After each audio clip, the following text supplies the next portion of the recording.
La participation à un essai clinique peut être une option intéressante tout au long du parcours de soins d'une personne atteinte d'un cancer de l'ovaire. Au Québec, il est possible de chercher un essai clinique grâce à la plateforme en ligne OncoQuébec qui met à la disposition du public tous les essais cliniques qui recrutent des participants dans la province. De plus, le service d'accompagnement OncoPlus permet d'obtenir de l'aide pour chercher un essai clinique est maintenant accessible aux personnes touchées par un cancer. Catherine Vessier, gestionnaire de projet sensibilisation, recherche clinique chez Cucro, abordera comment utiliser ce service et pourquoi il pourrait vous être utile. Alors, Catherine, je t'invite à te joindre à nous. Merci, Catherine, d'être avec nous ce soir. Et sans plus tarder, je te cède la parole. C'est parfait. Merci beaucoup, Renouma. Donc, c'était un grand plaisir de me joindre à ce forum ce soir. Et j'espère que l'information que je vais fournir va être utile, en fait, pour les participants. Alors, premièrement, donc voilà, je suis Catherine Vessier. Je travaille pour le Consortium de recherche en oncologie clinique du Québec et je travaille comme gestionnaire de projet sensibilisation recherche clinique. Renouma, est-ce qu'il faudrait que je partage mon écran? Je viens de constater que peut-être les gens n'ont pas la présentation. OK, tu n'arrives pas à partager ton écran? Je Oui, demanderais à je vais ma collègue partager. de Voilà. partager ton écran. Oui. Oui, super. Super, excellent. Alors, on Merci. est reparti. Oui. Donc, en fait, donc voilà, je travaille comme gestionnaire de projet sensibilisation recherche clinique pour CUCRO, Consortium de recherche en oncologie clinique du Québec. Donc, avant toute chose, j'aime bien situer un peu la référence de ce qu'est un essai clinique ou une étude clinique, puisque ce sont deux termes qui sont assez utilisés, qui sont similaires au niveau de l'usage. Donc, une définition que j'aime bien, c'est une étude menée par un médecin-chercheur en collaboration avec des patients pour évaluer un traitement expérimental ou une nouvelle technique médicale. Donc, l'objectif derrière ces cliniques, c'est toujours de trouver de meilleurs traitements que ceux qui sont disponibles actuellement. Alors, on pourrait se poser la question également de pourquoi participer à un essai clinique. Alors, en fait, je vous dirais qu'il y a différentes réponses et peut-être autant de réponses qu'il y a de personnes qui pourraient être intéressées à participer, mais des éléments qui reviennent généralement souvent, c'est pour jouer un rôle actif, en fait, dans son parcours de soins, donc de prendre la décision de participer, c'est s'engager activement, en fait, dans ses soins. On peut avoir également aussi l'intention d'aider les autres en contribuant à la recherche. Ça aussi, c'est quand même des éléments qui reviennent souvent de la part des patients et patientes qui participent à un essai clinique. Et une autre possibilité, c'est parce qu'aucun traitement standard du parcours de soins n'est alors disponible et donc l'option de participer à un essai clinique est intéressante si elle peut se présenter. Alors, les essais cliniques, on en entend souvent parler pour, en fait, les traitements avec des médicaments. Donc, on va entendre parler effectivement des essais cliniques de phase 3 ou de phase 2 qui utilisent différentes thérapies, que ce soit l'immunothérapie, la chimiothérapie. Alors, c'est effectivement le cas. Il y en a beaucoup d'essais cliniques qui concernent donc les traitements avec médicaments. Mais en fait, la recherche clinique, c'est extrêmement vaste et ça peut concerner tout à fait, par exemple, des méthodes de prévention, des nouvelles façons d'évaluer le diagnostic, notamment cancer de l'ovaire. On sait que la difficulté de diagnostiquer à temps la maladie est importante, donc la recherche clinique sur ce sujet peut être tout à fait pertinente. On peut avoir des essais cliniques également pour mieux traiter. Donc, on en a parlé, des traitements avec médicaments. Et dans ce cas-ci, on va étudier la sécurité et l'efficacité des traitements de près pour voir, par exemple, si le traitement fonctionne bien, s'il y a des effets secondaires. Mais on peut avoir également des essais cliniques sur, par exemple, le contrôle des symptômes, la qualité de vie pendant le parcours de soins, la gestion d'effets secondaires, le sommeil. Alors, vous voyez, participer à un essai clinique, ça peut être très varié. La durée également peut être des fois de simplement une journée, compléter quelques formulaires, des questionnaires d'information sur sa situation, comme ça peut durer des fois 1 an, 2 ans, lorsque les traitements s'échelonnent sur de plus longues périodes. Alors, ça, c'était un petit peu l'introduction pour comprendre le pourquoi des outils dont je vais vous parler au cours des prochaines minutes. Alors, en fait, QCRO, notre organisation, on souhaitait en fait mettre à disposition des patients et de leurs proches, mais également des professionnels de la santé. On voulait mettre à disposition en fait une plateforme qui soit un guichet unique pour l'information sur les essais cliniques pour le Québec. Donc, en fait, au niveau de l'adresse, c'est www.oncoquebec.com. En fait, vous rentrez Onco-Québec dans Google et vous allez avoir tout de suite l'adresse qui va apparaître.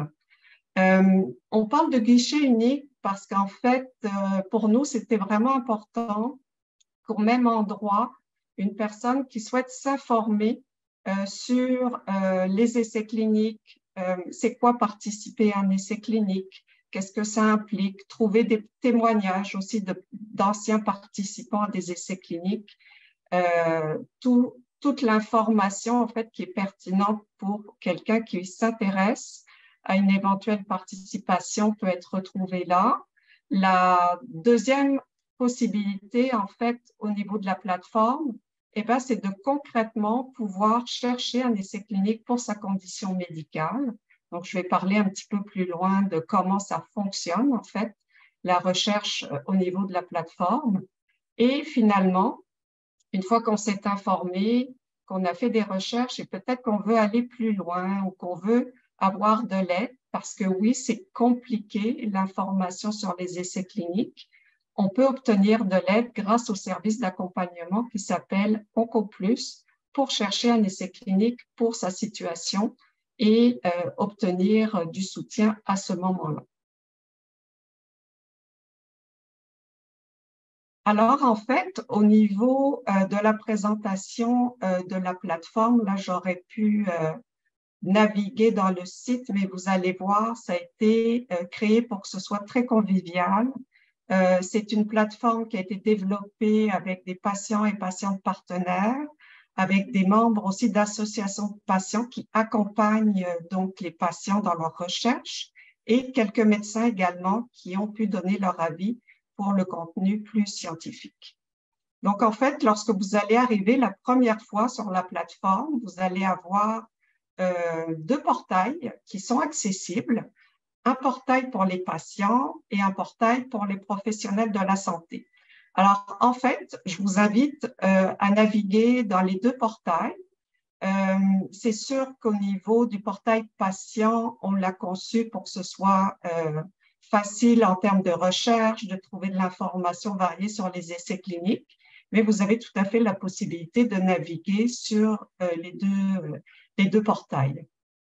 Donc, au niveau du portail patient, ce que vous allez retrouver également, donc c'est de l'information. Vous allez avoir un petit vidéo qui explique aussi comment fonctionne la plateforme, comment l'utiliser, quelle est la finalité de cet outil. Vous allez retrouver différents liens en fait qui réfèrent vers la partie patient du site web de QCRO. Vous allez retrouver des témoignages, comme je parlais tout à l'heure, donc c'est très complet. Et finalement, vous allez avoir également la possibilité d'obtenir donc de l'information pour le service, dont je vais parler un petit peu plus loin. Et vous avez aussi la possibilité de recevoir des alertes courriels. Vous rentrez votre adresse courriel, vous sélectionnez par exemple cancer de l'ovaire et aussitôt en fait qu'une nouvelle étude va être disponible pour le recrutement, vous allez recevoir donc un avis par courriel si c'est quelque chose qui peut vous intéresser. Alors, je m'excuse, c'est un peu petit, mais en fait, je vais vous expliquer un petit peu ce qu'il y a à l'écran. Donc, ce que vous voyez à l'écran, en fait, ça va être la page résultat lorsque vous effectuez une recherche, soit en rentrant les mots-clés dans la plateforme. En haut, vous avez vraiment une section qui ressemble à un moteur de recherche standard, comme Google, par exemple. Donc, vous pourriez rentrer cancer de l'ovaire, ou en anglais ovarian cancer, pour les personnes qui voudraient faire une recherche en anglais parce que la plateforme est dans les deux langues.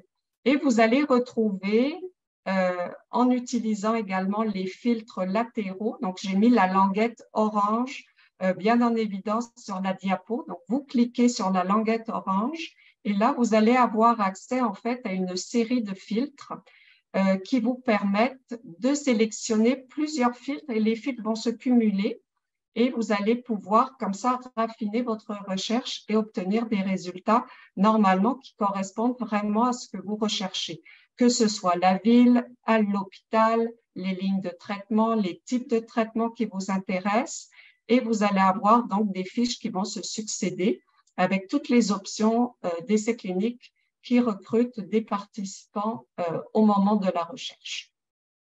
Donc, c'est une présentation, vous voyez, où il y a beaucoup de couleurs. Donc, on a utilisé également des icônes pour illustrer en fait les éléments pour que ce soit plus facile à comprendre.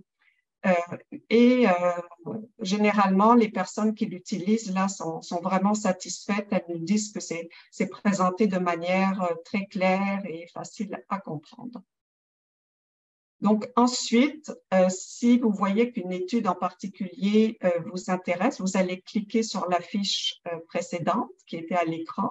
Et là, vous allez avoir en fait une fiche détaillée avec toute l'information en ce qui concerne les critères de participation, la description de l'étude, quels sont les objectifs, et vous allez avoir également toute l'information nécessaire pour contacter l'équipe de recherche advenant que vous souhaitiez vous informer sur une participation éventuelle à cet essai clinique. Donc, vous allez cliquer « Contacter l'équipe de recherche ». Ça va ouvrir automatiquement une fiche de coordonnées et vous pouvez même avoir un email automatique qui va se créer avec l'adresse et vous n'aurez qu'à compléter donc ce courriel et ça va être envoyé directement à la coordonnatrice ou au coordonnateur de recherche de l'étude.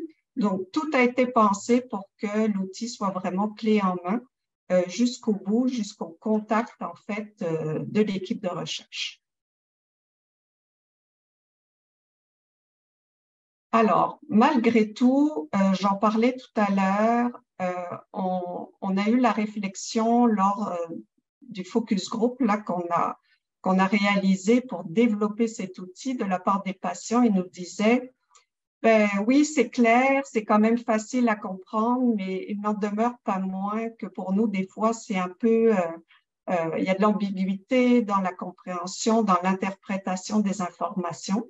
Et c'est bien normal, même pour nous qui développons l'outil, c'est parfois compliqué de saisir toutes les nuances entre les différents essais cliniques. Alors, c'est pour ça que l'année passée, en fait, on a développé le service OncoPlus. C'est un service qui est offert en partenariat avec la ligne Info Cancer de la Fondation québécoise du cancer. Donc, vous avez sur le site d'Onco-Québec toute l'information. Vous allez voir que c'est un service, en fait, qui permet à la fois de rejoindre donc l'infirmière responsable du service, soit par téléphone, soit vous avez un formulaire en ligne que vous pouvez compléter avec les informations de votre dossier médical qui vont nous permettre d'effectuer en fait une recherche spécifique pour votre situation Et si on a besoin, on va vous recontacter, soit par courriel ou téléphone. Et si on a besoin de compléments d'information, on va aller chercher ces informations-là auprès de vous. Ça permet également de compléter de l'information avec une infirmière spécialisée de la ligne Info Cancer. Donc, c'est vraiment, moi j'appelle ça la prise en charge 360 degrés, parce qu'on va pouvoir vous parler d'hébergement, de transport, de services connexes. Et donc, l'accompagnement va bien au-delà de juste chercher un essai clinique, mais ça reste quand même la vocation de ce service. Et jusqu'à maintenant, c'est ça, on a reçu en un an à peu près un peu plus d'une centaine de demandes. Donc, on pense que ce service-là est vraiment utile pour les personnes qui l'ont utilisé. Puis je tiens à mentionner que c'est un service qui est gratuit, qui est confidentiel et personnalisé. Donc, il faut aussi l'utiliser.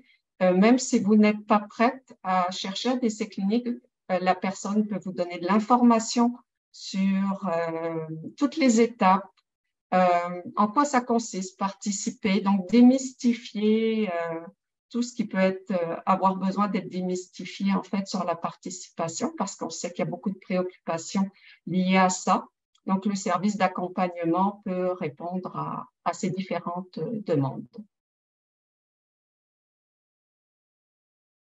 Donc, là, je me dépêche de terminer juste pour vous mentionner qu'actuellement, dans la plateforme, on a une vingtaine d'études en cours différentes dans 4 villes du Québec, et ce pour différents types de traitements d'intervention. Vous avez la liste à l'écran. Donc, je vous invite à visiter la plateforme et à découvrir ce qui est disponible pour vous. Donc, je vous remercie de votre attention. Bonne soirée. Merci beaucoup, Catherine, de nous présenter cet outil. Et, étant soucieuse du temps, je vais quand même prendre le temps de répondre, de te poser une question qu'on a reçue de notre audience. Donc, Nathalie se demandait si les essais cliniques sont faits seulement lorsqu'il y a une récidive. Alors non, en fait, la participation à un essai clinique, et je dirais c'est peut-être l'élément clé à retenir ce soir, c'est qu'en fait, dès le diagnostic, on peut s'intéresser à participer à un essai clinique parce que la proposition d'essai clinique est quand même vaste et peut être tout à fait pertinente même en début de traitement. Je vais donner un exemple. Par exemple, vous pouvez suivre votre soin standard et être invité, par exemple, à participer à un essai clinique qui va évaluer, par exemple, un médicament pour atténuer des symptômes, des effets secondaires désagréables en lien avec votre traitement. Donc, ça pourrait être très bénéfique à ce moment-là d'avoir cette option-là. Et en fait, ça peut être également, comme je le disais, pour du diagnostic, pour des méthodes chirurgicales, par exemple, qui peuvent se présenter, ou de radiothérapie. Donc, on peut vraiment bénéficier, en fait, à différentes étapes du parcours de soins d'une participation à un essai clinique. Puis, le deuxième point clé, peut-être pour ce soir, ce serait de pouvoir engager le dialogue, en fait, avec son équipe soignante. Et je pense qu'il n'est jamais trop tard aussi pour échanger avec son oncologue ou le médecin qui est en charge de la chirurgie pour voir si effectivement ça pourrait être pertinent pour votre situation de participer à un essai clinique. C'est vraiment d'ouvrir le dialogue avec notre équipe de soins. Oui, ça c'est le plus important en fait parce que ce sont les personnes qui connaissent le mieux en fait votre parcours de soins et la pertinence en fait de votre participation avec tout ce qui concerne également les critères de participation, si vous pouvez y participer ou non. Donc voilà, engager le dialogue et s'y intéresser tout au long du parcours de soins. Super. Donc, merci beaucoup, Catherine. C'est tout le temps que nous avons pour cette séance ce soir. Donc, merci, Catherine, pour ces informations.